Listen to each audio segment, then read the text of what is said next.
In this video, I'm going to show you how you can turn your Telegram account from light mode to dark mode or night mode.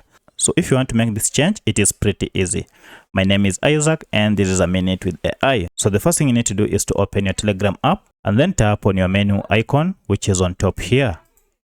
Now this will expose your profile and there are two methods you can use. If you head over here, you can see we have a crescent sign. If you go ahead and tap on it, it will automatically change your profile from light to dark. If you want to switch back, you can still again go ahead and now tap on this sun image and it will revert back to light mode.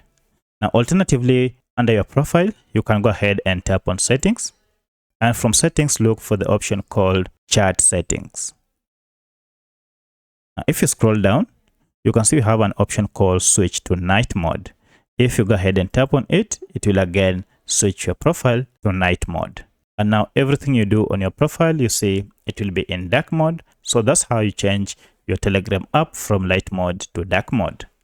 If this video is helpful to you, kindly hit the like button and subscribe to this channel to support me. Thank you for watching and let's meet in the next video.